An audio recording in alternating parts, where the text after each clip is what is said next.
Hey Mark, I was listening to Paramore the other day, and it really made me think about the amygdala and the limbic system. You just made those words up, didn't you? What, Paramore? We're the Nevermind the Music podcast, where one musician and one psychologist talk songwriting and the mind, one song at a time. We'll hear everything from Green Day and Outkast to Stevie Wonder and Dua Lipa. And we mostly try to stay on topic. Except for when we don't want to. Nevermind the Music, wherever you get your podcasts.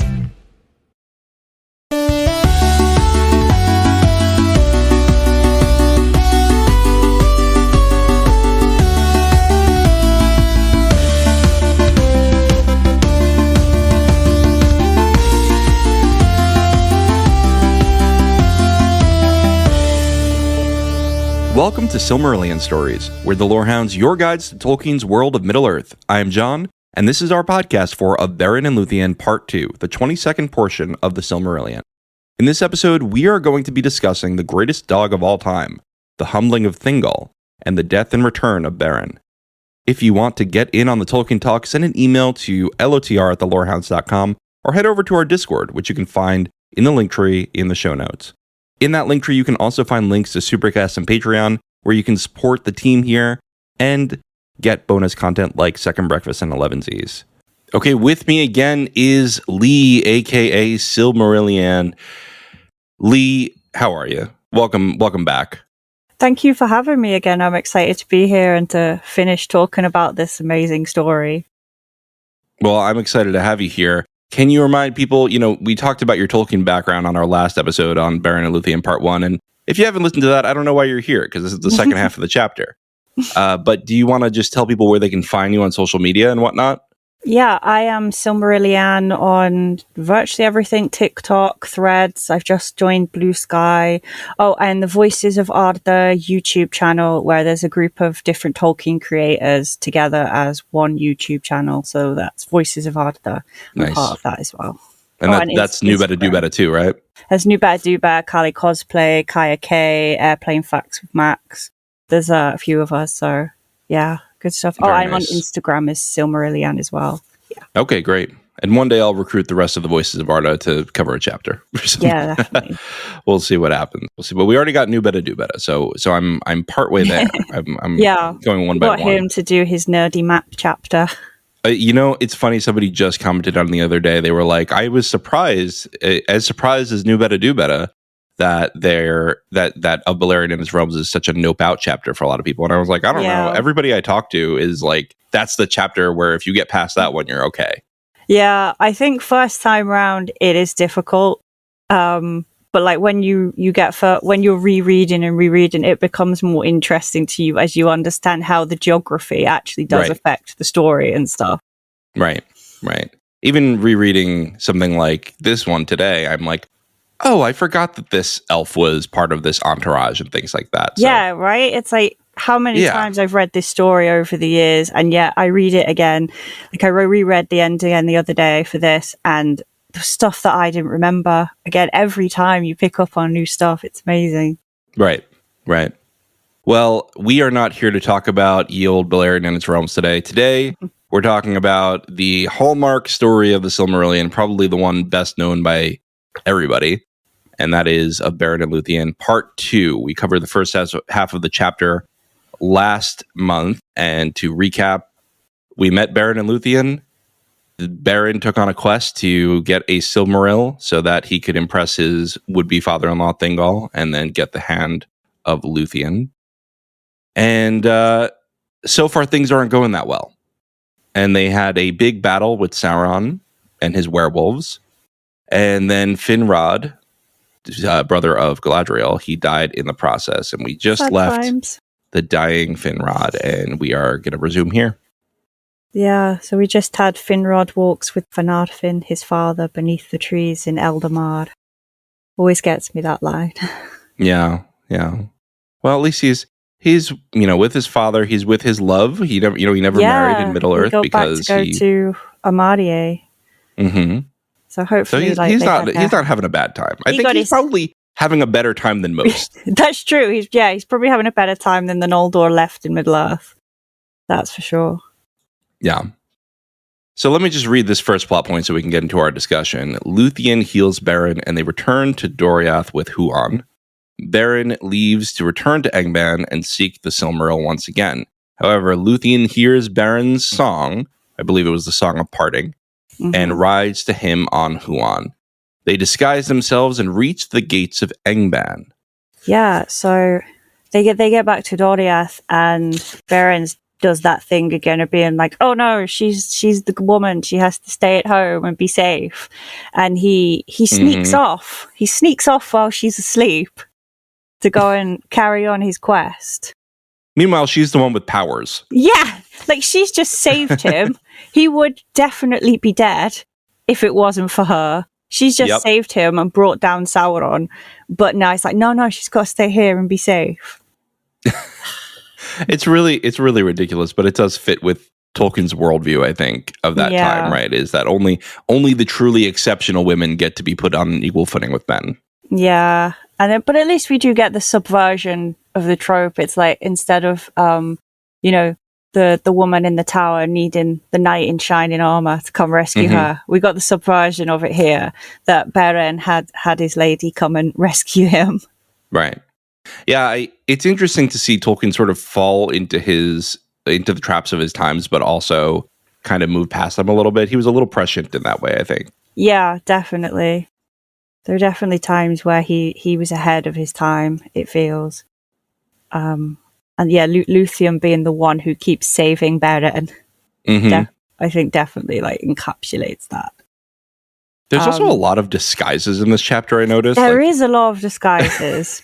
We had the Finrod set, and now we have this set. There's a lot of the kind of magic goes on in this chapter that we don't really see anywhere else. So it was like Finrod used his elf magic to disguise them, and now Luthien does the same to disguise herself as Thoringwithiel and Beren as Draugluin, I think. Yeah. Werewolf. Yeah. And Beren's like even horrified by seeing Luthien like holding Luthien in this like vampire bat form, like clings onto his leg as he's running, and it says like every so often he'll like catch a glimpse of her, and it's horrifying because of how she looks. That's very funny. It's this is an interesting point that you make about a lot of magic in this chapter. I think of Marilyn Arpokila, who contributes regularly to our channel. She was with us on All of Rings of Power as well. She always brings up the difference that Tolkien would make between Magia and Goetia. Yes. And sort of, this is interesting to me because this feels more active than most of Elven magic to me. Yeah, absolutely. It really does. And I don't know if it's like a leftover from this story existing like before a lot of the rest of it was redone. So it feels like there is this more active magic feeling left into it. There is more absent in other parts of it, or what? But yeah, there seems to be a lot more magic of that particular kind in this chapter than elsewhere. Right. It's interesting stuff, and there will be more magic as we go through this chapter. I want to mention as well that happens at this point, because it's significant to this story, but it's significant to the story of the Silmarillion overall, which is what's happening in Norgothrond at this point. Because we talked about last time Celegorm and Curufin, right, and their plans for Luthien. When they tricked her, they took her back to Norgothrond. So at this point, they return to Norgothrond, but so do a load of the prisoners who have now been released from Tolingauroth, where they were imprisoned by Sauron, and they come back to Norgothrond and are telling everyone what happened. That a woman dared to do what the sons of Feanor would not. And obviously, the spell that Celegorm and Curufin had over them is broken. I use spell there as a metaphor, just because we've been talking about magic. I just want people to think it was an actual spell. Well, but I think language is very often a spell of the elves, right? They are very often words are power with elves. That's true. And the way Kurufin spoke is like he seems to have inherited some of the oratory skill that his father had. I think I'm just reading too much Dune right now with the voice. But yeah, that's broken, and there's the important part that Kurufin and Caligorm are chucked out of Norgothrond by Orodreth, and Kurufin's son, Celebrimbor, repudiates the deeds of his father, and he pretty much cuts ties with him at that point and remains in Norgothrond. But Caligorm and Kurufin, with Huan, who has gone back to Caligorm, get thrown out on their ear, which then does become relevant because they catch up with Beren and Luthien again. And they tried to kill her. There is a fight. Beren is about to strangle Kurufin. This is also significant because it's where Beren gets Angrist, the knife. Oh, okay. Which is the knife that he's going to use once they get to Angband. He gets that from Kurufin. But yeah, then as the Sons of Feanor are riding away, Caligorm shoots his bow and aims it at Luthien. And Huan jumps and catches it in his mouth. Kurufin shoots again, and he gets shot. Kurufin's arrow goes into Beren. And then the Sons of Feanor escape. But yeah, that's how Beren gets injured, and Luthien heals him. It says, by her arts and by her love, she healed him. The power of love. Good for her. She's doing a lot of healing. I gotta say, Beren is really in parkour mode for this whole chapter. He's like, anytime I can put myself into danger, I will. Yes, I will. He does. No checking around corners. I will just step in front of any bullet. He does a lot of jumping in front of bullets and stuff, doesn't he? He'll learn his lesson on that before too long. Right. You almost say, like, how did he not die earlier? Yeah. Because of Luthien, basically. Right. Because he's got this, like, half angel woman with him who's going to, like, save him every time he gets himself nearly killed. It's then that he then sneaks off while she's sleeping. Yep. Once they're in the bounds of Doriath. But she follows him, of course. She hears the song, she finds him, and then they turn into the forms of Draugluin and Thorin-Gwaithil, so the werewolf and the vampire, and head on their way to Angband. They do, and at the gates of Angband, they face the great wolf Karkaroth. Yes. I can never pronounce that right. Luthien gets Karkaroth to sleep, and they enter the throne room of Morgoth. Though their disguises fail, Luthien sings a song so beautiful, it puts Morgoth to sleep to dream of the void. As his head bows, Beren takes a Silmaril from Morgoth's crown. Beren tries to be cute and take more, but accidentally wakes Morgoth, causing the group to flee. Yeah, he got greedy, didn't he? It's interesting, though, because, I remembered him getting greedy, and then I reread it, and I said, the way that Tolkien writes it is that basically the energy of the Silmaril flowed through him, and he goes, maybe I should take all three. And it almost felt like it was this holy courage going into him, rather than just individual greed. Yeah. I don't think it was greed in a negative sense. It was like, that he should take them all and almost like free them from Morgoth. The Silmaril was saying, "Get my siblings. Get me away from this guy." Yeah. I want to talk about Karkaroth as well because Karkaroth has been bred for a very specific purpose. Okay. Which is to kill Huan. That is why Morgoth has bred him, because there is this prophecy about Huan the Hound that he will only be killed by the greatest werewolf that ever lived. And this was part of Sauron's downfall against him, is that Sauron, who is ever prideful, was like, oh, that's going to be me. Right. And that's why he went and fought Huan and got his ass handed to him. But yeah, so it says about Korkoroth that Morgoth specifically chose him from the brood of Draugluin, fed him with his own hand upon living flesh, and put his power upon him. So he has specially bred Karkaroth for the purpose of one day killing Huan. Like, that is how afraid, pretty much, Morgoth is of Huan. That he's like had to specially breed this wolf who he has now sitting as a guard at the gates of Angband. Yeah, I guess anybody but an elf who comes from the west, he's like, nope, we got to handle that. Yeah. And it says a lot about Huan as well, and like how great he is. We all love Huan. Yeah, and he's only really in this. I can't remember if he's in any of the other chapters prior.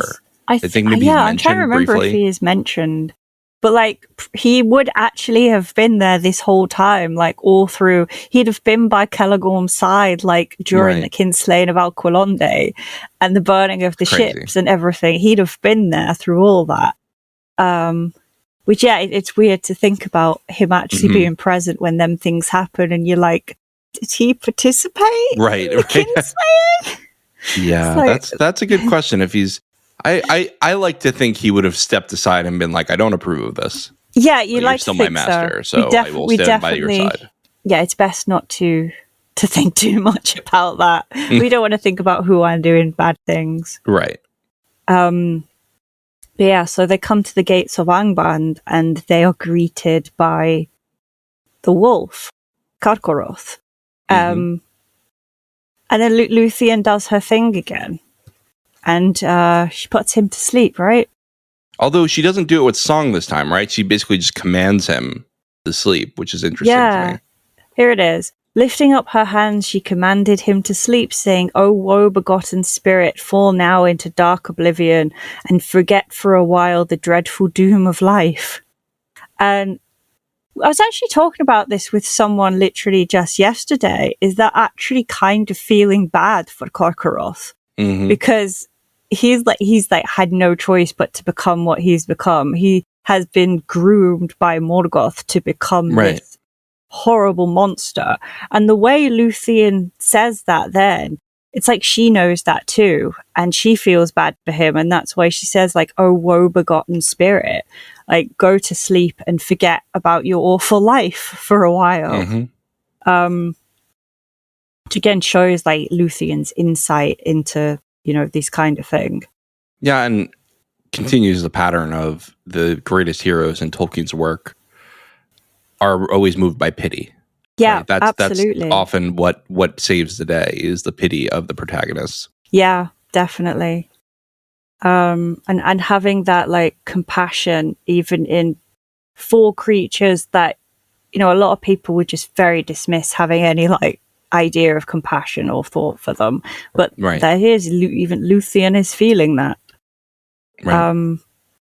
And then they actually confront Morgoth himself. Right. The big guy, and says Beren slunk in wolf's form beneath his throne, and Luthien's robbed of her disguise. But she was not daunted by his eyes. Like, the fact that she has the strength of will to stand before the Dark Lord and not be daunted by his gaze, is incredible, really. Yeah. Yeah. And then, she named her own name and offered her service to sing before him after the manner of a minstrel. So she already has got her plan of what she's going to do. She goes, step aside, Beren. You needed me this whole time. Yeah, see, he's just gone and, like, hid under the throne. He can't do it. Lily, what is he going to do? Can't contribute here. It's all on Luthien. Like, I think what's really interesting about that is a lot of people could have done what Beren did. Not a lot of people could have done what Luthien did. No, absolutely. Maybe no one else. Yeah, quite possibly. I mean, she is like the most powerful elf because she's half Maya. Right. But yeah, he's just like hiding under the throne while she does her thing. And yet Morgoth, looking upon her beauty, conceived in his thought an evil lust and a design more dark than any that had yet come into his heart since he fled from Valinor. That's pretty dark. Yeah. And I like that he's back in the void during his trance, right? He's imagining the very thing that made him go crazy is where he's being sent back to. Yeah. Set upon him a dream dark as the outer void where once he walked alone. And then he falls off his chair. He actually falls off his chair, which, I mean, that must have been a bit humiliating for him when he came round. Mm-hmm. Like, not only did he get put to sleep, he's literally slid off his chair, and his crown that has the Silmarils in rolls off his head. And then Luthien has to go and wake Beren up because he's fallen asleep as well. And then he uses... do the thing. He's just like kicking him. Like, come on, go cut it. Do the thing. And that's when he takes the knife, Angrist, which he took from Corufin, and cuts the Silmaril from the crowd. From the crown. I could words. Which is an incredible achievement, really. And this is why I always feel like, as great as this story is in and of itself, I think it needs to be in the context of everything else to fully appreciate the significance of them getting the Silmaril and like what a big deal that is. Because it really is. It's like all these wars are happening pretty much because of these jewels. And yet they've actually managed to get one. Something that the Seven Sons of Feanor have been failing to do for hundreds of years.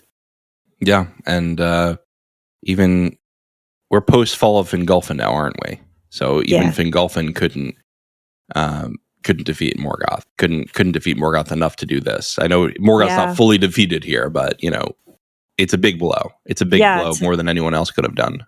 And to lose one of these jewels, which he is kind of obsessive over as well, is a massive blow to him. Yeah. And part of me does wonder, like, could Beren not have just, like, used the knife and just, like, shanked Morgoth in the head or something? Well, I know he but can't then you get into, like... killed, but... Yeah, it's just a Raymond. Is it going to do anything? Is it even going to shake him out of it? I don't know. All I know is Morgoth's never going to financially recover from this. That's where he's at. And I suppose from Beren's point of view, is like his goal is to marry Luthien, and for that he just needs a Silmaril. So he's not thinking too big of a picture here. He's like, I need the Silmaril so I can marry the love of my life. But yeah, I think that's also some humility too, right? Like, I'm a regular mortal man. I cannot go kill a Vala. And that's why, when Gandalf is scheming to defeat Sauron, he's not sending Frodo to go stab Sauron. He's like, okay, we need like a thing you can actually do, buddy. Yeah, that's a good point, actually. It probably doesn't even occur to him that he could manage to kill him. So like, it doesn't even enter his head to try. He's just doing what he can do, hopefully can do. And he does manage to get his Silmaril. Tries to get another one. The blade snaps and hits Morgoth in the face, and he starts waking up. And that's when it's time to run. Yep. Because you got Balrogs around too. Once everybody starts waking up, it's not a great place to be. It's like, oh no, we need to get out of here now.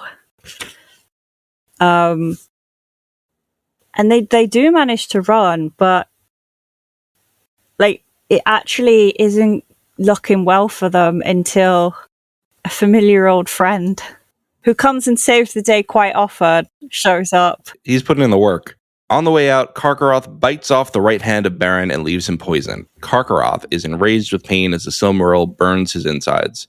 Hope seems lost when the eagle Thorndir rescues the duo and brings them back to Doriath. There, Beren takes a long while to heal, and Huan returns to Luthien. Yeah, so Karkaroth starts his mad rampage. Really interesting the way that, they make very clear in this chapter, and we've heard in earlier chapters, Morgoth is burned by the Silmarils every time he touches them. That's why they have to be in a crown. Yeah. And Beren was not burned by them. It was fine with his flesh. This is not an Infinity Stone. If you're a Guardians of the Galaxy fan, you can hold it. Even though when they were hallowed by Varda, it was hallowed so that it was said that no mortal flesh could touch them. So I think Beren is protected here by that good old word, doom. Yeah. Yeah, by doom, by a little, hey, look over there. Yeah. A little sleight of hand there, but that's all right. But Karkaroth obviously is tortured by it because he's an evil being and he just can't touch this. We'll be right back with more Silmarillion stories.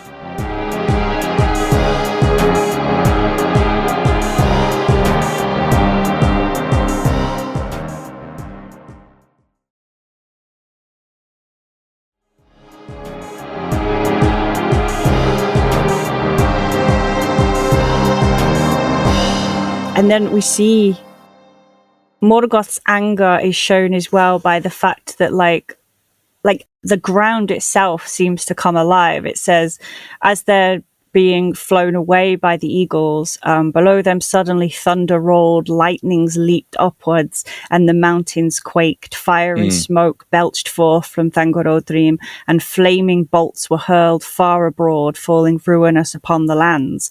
And the Noldor in Hithlum trembled, because they wouldn't know what the hell was going on. Suddenly they're just, going about their day, and suddenly all this starts happening. And I also find it fascinating that Luthien actually sees Gondolin as they're flying back to Doriath.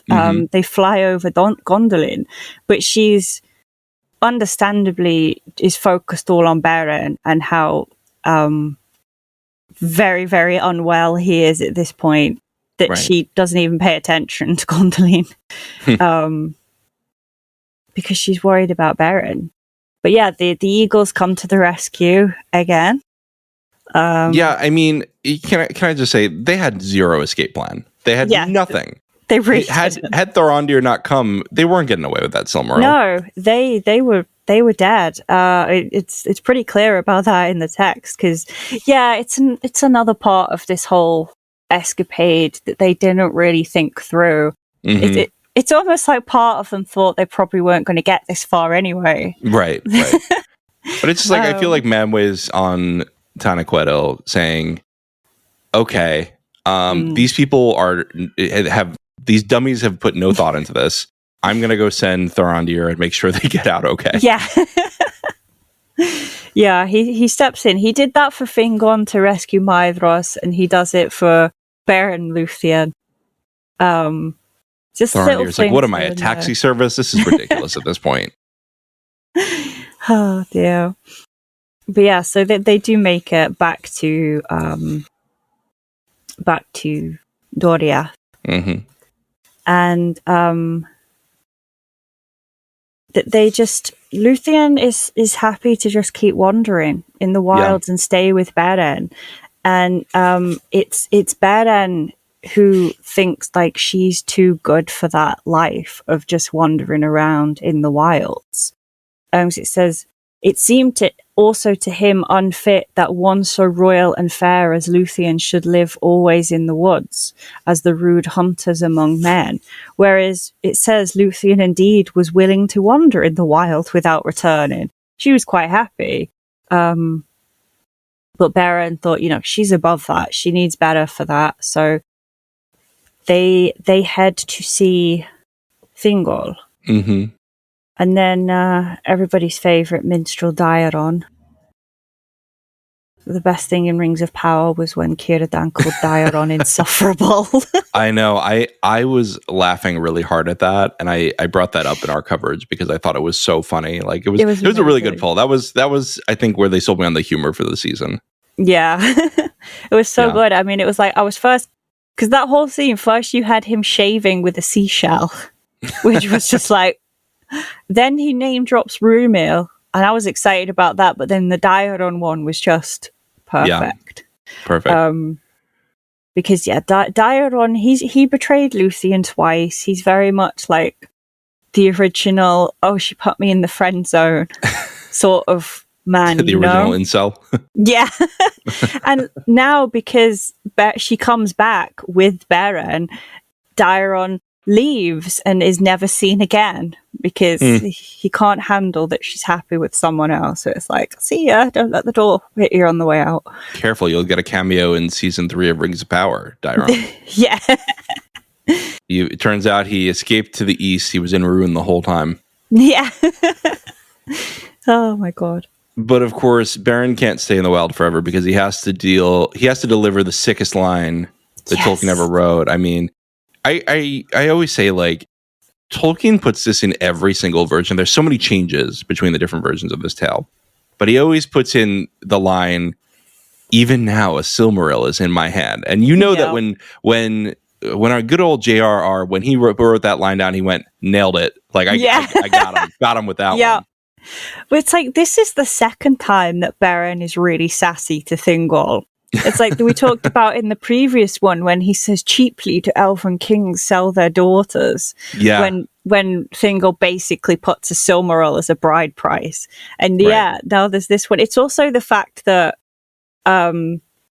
the way he does it as well is like he holds his hand out. I mean, I'm doing it. Obviously, the listeners can't see me, but I'm doing it. He holds his hand out with the fist and then opens his hand as if to say, "Whoa, psych," because it's empty, and then holds up his stumpy arm.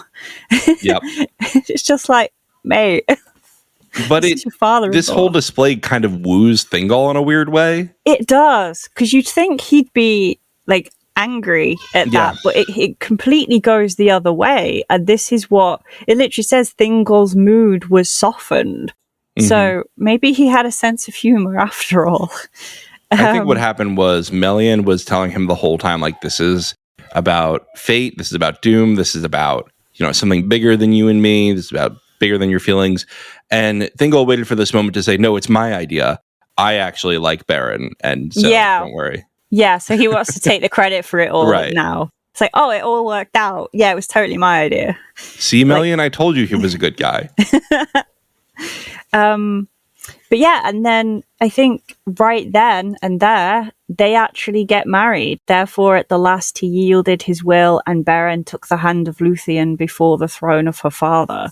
So they do actually get married, even though Thingol hasn't actually got his Silmaril at this point.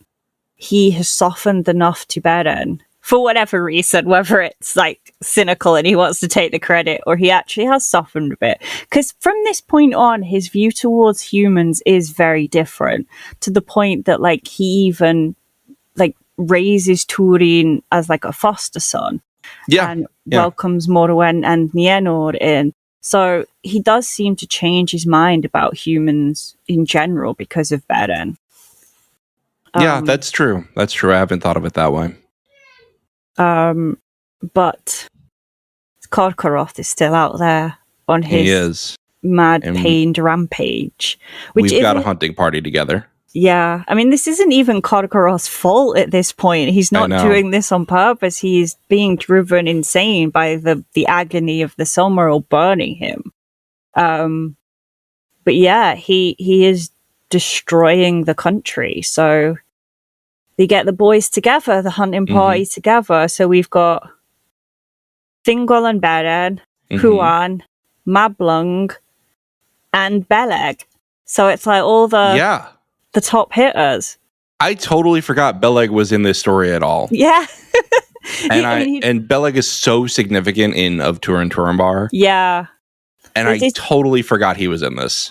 Well, he don't do that much besides like pretty much just going on the hunt, I think. Mablung does a few other things. Like, I think it's Mablung who brings Thingol the news about Cardacaroth being like on the rampage, and then Beleg just turns up to go on the hunt with them. But he is there. And, he sure is. And I think it's interesting to have somebody who was a companion of Beren, the last great, heroic man. Yeah. And then later be a companion of Turin. And that's as much as I'll say about it for now, because we'll save spoilers for those who are on their first read. Yeah, of course. So yeah, they get the hunting party together and they go after Cardacaroth. And they find him where he's drinking the water from one of the rivers that runs through Doriath, the Esgalduin. It does kind of soothe it a little bit for him. So they find him where he's drinking that. And Huan actually jumps the gun a little bit. Because it says Beren stood beside Thingol, and they're just like watching and waiting waiting and watching Cardacaroth from the shadows. But it says Huan becomes impatient and desiring to look upon the wolf, because Huan, of course, he knows the prophecy about himself, and he knows Cardacaroth, and he wants to see this wolf that is the one that has been raised with the purpose of killing him. Right. And so he basically instigates the fight, and but Cardacaroth goes to attack Thingol. And this is what we were saying before about Beren taking a lot of bullets. Takes another one. And I bet you Thingol could have survived it too. I know, right? He's like one of them. He's Calaquendi. But Beren is Beren, and he jumps in front of him with a spear. Cardacaroth sweeps it aside and bites him, and then Huan and Cardacaroth have their insane fight, which is it's like the wrath of the Valar and the howls of Cardacaroth was the hate of Morgoth. And they have their fight. But it's interesting, like, how much Thingol has changed in his view of Beren, because they're having this, like, insanely vicious fight to the death between, like, god dogs, for want of a better way of describing them. Yeah. But Thingol gave no heed, for he knelt by Beren, seeing that he was sorely hurt. So Thingol is now so concerned for his son-in-law that he's not even paying attention as these hounds of the gods are fighting behind him. Also, what is he going to do anyway? True, but he's not think getting involved he'd be in that. like, you'd think it'd mean the spectacle of it. Yeah, true. Be hard to look away from, but he is so concerned for Beren. And now we come to the sad bit. There are a lot of sad bits in this story, but one of the sad bits is that Huan kills Cardacaroth, but his own doom is fulfilled, and Cardacaroth gets a fatal blow on Huan as well. And it's really sad. I'm a big dog person, so this really gets to me. As then he came, and falling beside Beren, spoke for the third time with words, and he bade Beren farewell before he died. Beren spoke not, but laid his hand upon the head of the hound, and so they parted. And there died the goodest boy in all of Arda. The goodest boy. I think that's a great title. Yep. And it's really sad, but then Beren is like, and then we get Beleg got another mention here. Mablung and Beleg came hastening to the king's aid. And then it's actually Mablung who cuts the Silmaril out of Cardacaroth. And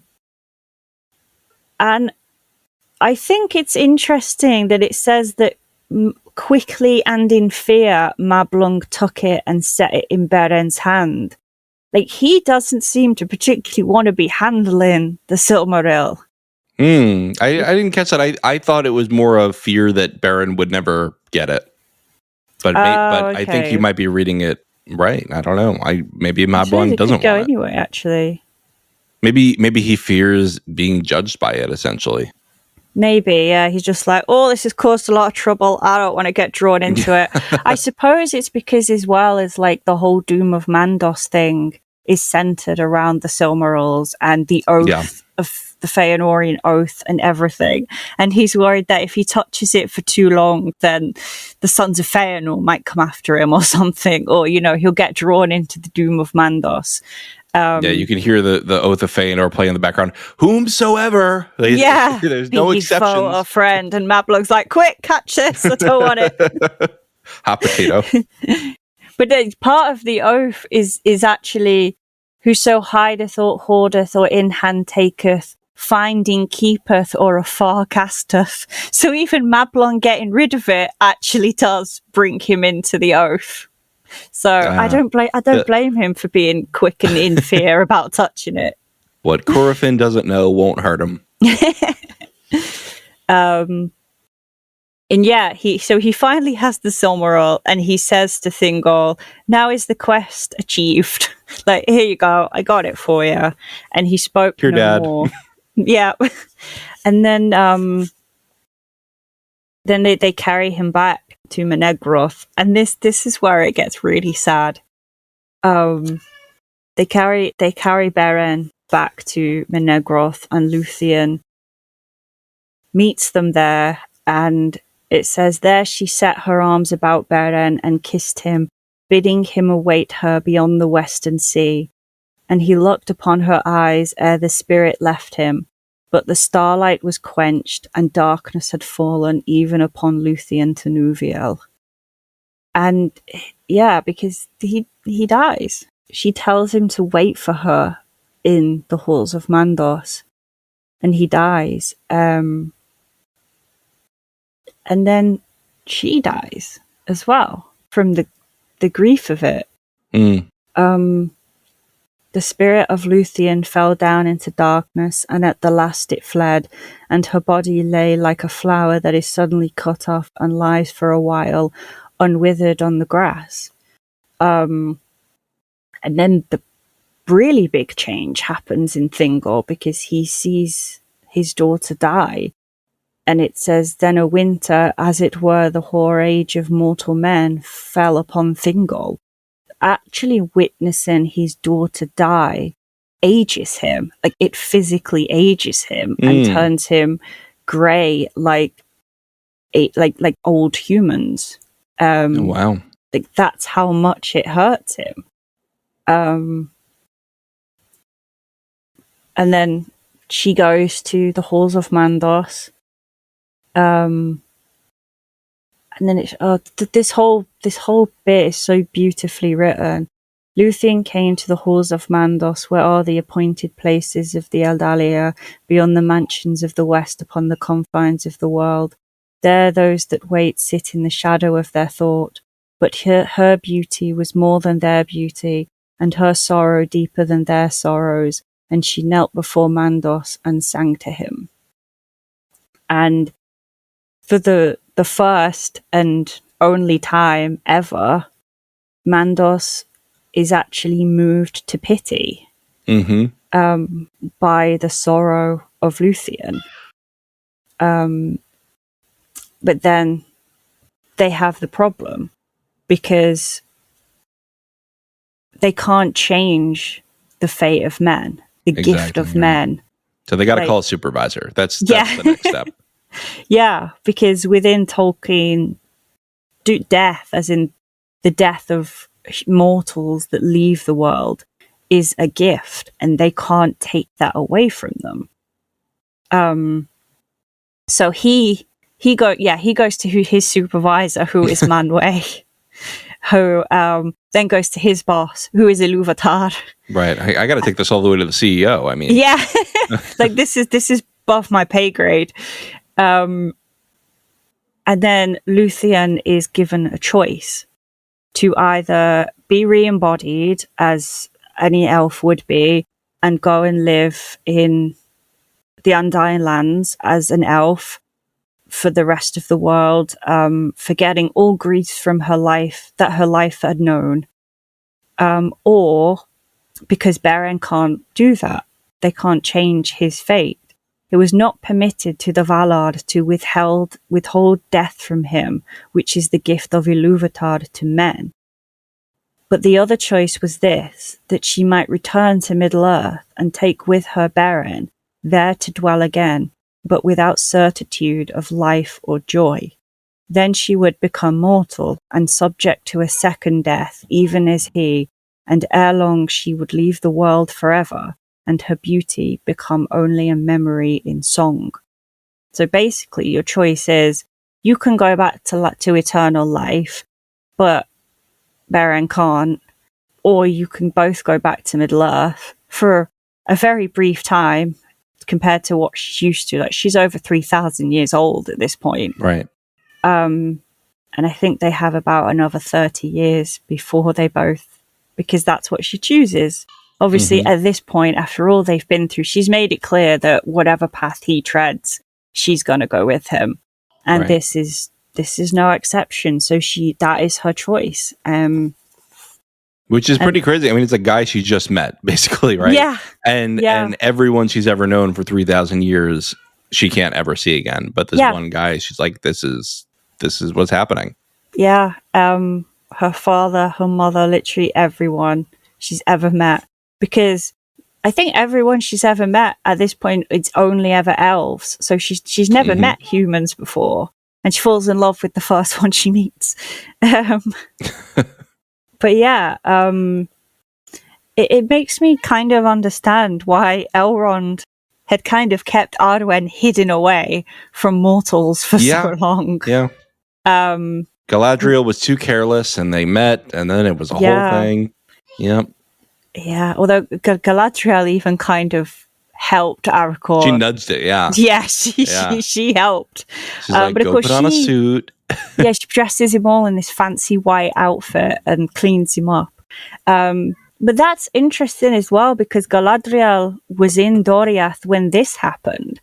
Like, she saw Beren and Luthien. So it's interesting then that she actually helped, because then she knows what that means for her own granddaughter to make that choice of Luthien.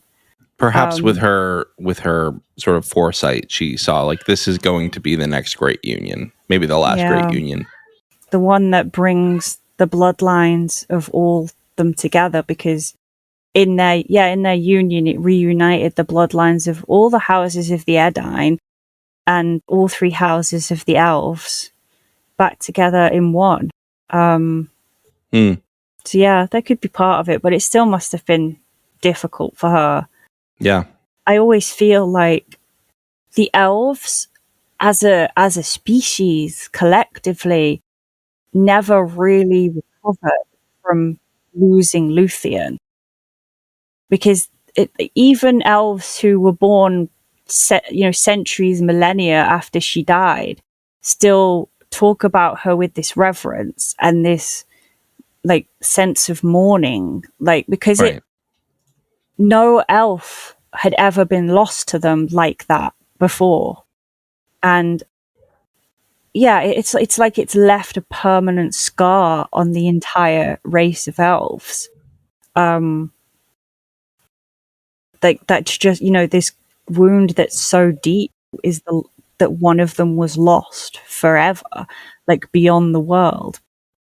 And that brings a lump to my throat, as well as just like how they all collectively grieve for her. And that's I think it's encapsulated on this last line. Yet in her choice the two kindreds have been joined, and she is the forerunner of many, in whom the Eldar see yet, though all the world is changed, the likeness of Luthien the beloved, whom they have lost. It's whom they have lost. It's like it's a loss to all the elves. Right. but perhaps not a loss to Luthien herself, right? She's gotten the gift of men. She's going to be beyond even the age of Arda. She has now gained a sense of immortality. Yeah, that different immortality that Finrod explains to Andreth in the Athrobed, Finrod or Andreth, that mortals are in a way more immortal than elves, because the elves are bound to Arda and will exist as long as it does. Right. Whereas mortal souls leave Arda and continue on somewhere else.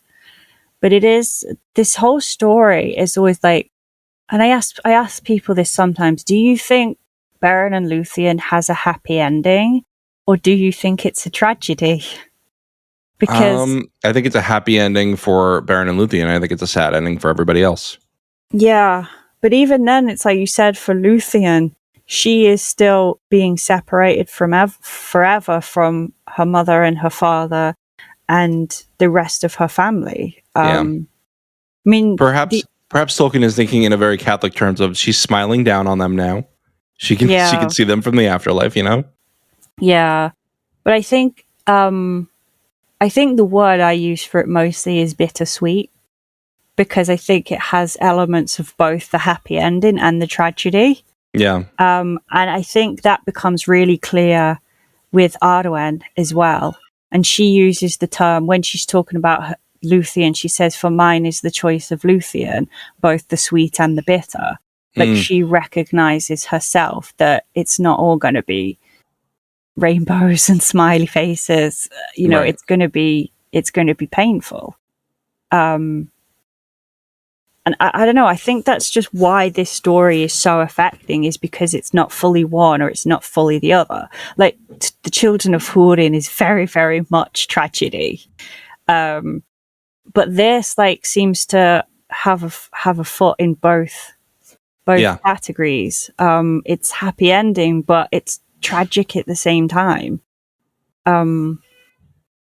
It's just so beautifully written, and just I think Tolkien was very good at sort of giving you a resolution that felt very realistic in terms of not everything was tied up nicely at the end, right? Frodo doesn't get to stay in the Shire forever. Oh, yeah, absolutely. Like, yeah, End of Lord of the Rings, it's a happy ending and that the evil's over and done with, but Frodo, he doesn't get to go back and just carry on his happy life in the Shire. And I think that, it's very true about reality, is that there's always something, really, that you never get a fully happy ending. Mm-hmm. There's very few total wins, right? Yeah. But yeah, I love this story. I'm so glad that I got to do this one with you. I'm glad you were able to come on. I know, because you first volunteered to do this, and I said we got to do this in 2 parts, though. Are you okay with that? And you were like, yeah. Oh yeah. More time to talk about it, because, as we've said, there is a lot that happens in this chapter, and it's setting stuff up for the future as well, like the fact that Nordgothrond is now very anti the Sons of Feanor, which will have significance down the line, and obviously the reclaiming of a Silmaril from Morgoth obviously has a huge significance on the rest of everything going forwards. It's such an important chapter, both as part of the overall story and, as I say, in and of itself, and to Tolkien. Like, Tolkien himself referred to it as the chief tale, I think were his words. I mean, he even had it inscribed on their graves, right? Yeah, that's how much it meant to him that, on when his wife Edith died, he had Luthien engraved on her headstone, and then when he died, his family had Beren put underneath his. It shows how significant this was, and the fact that this was even inspired by Edith. Like the scene where Beren comes across Luthien dancing was directly inspired by when he was on a picnic or something with Edith, and she was dancing in a glade, and that's where it came from. So this was a very, very special chapter for Tolkien on a personal level, which I think can't help but make it a very special chapter for us as the readers, especially with that background knowledge of how important it was to him. It gives it an extra dimension when you're reading it, that knowledge of how important it was to him. Right. It is just so good. It is, and you've put such a good fine point on it that it's such a good encapsulation of both just a good story on its own, but also a really significant story in the greater world. I think we got to leave it there. That's the note to leave it on. Yeah. Good note. Well, can you tell, again, first of all, thank you very much for being on both of these episodes and taking the time out to share your expertise with the Lorehounds community. I know people have been loving having the guests on. Your first episode hasn't aired yet, so they have not been exposed to that yet, but I know they're going to like it a lot. I hope so. And I'm sure we're going to collaborate again sometime soon. Yeah, this has been really fun. I've really enjoyed this. Yeah, me too. So can you tell people where to find you if they want more of your Tolkien takes? I am Silmarillion. Again, I am on TikTok, Threads, Blue Sky, and Instagram. All right. Well, welcome to Blue Sky. We've been warming up the Lorehounds. We have a starter pack on there. Okay. Yeah. We're trying. We're trying to be all over the Blue Sky stuff. I'm new on there because I started Threads and now I'm like, do I have the energy to keep up with so many different social medias? It's hard. So we'll see how I manage. I think we're focusing on Blue Sky. We're not doing Threads right now. Okay. We're gonna try to keep it all on one spot for now. Yeah, probably more sensible than what I'm doing.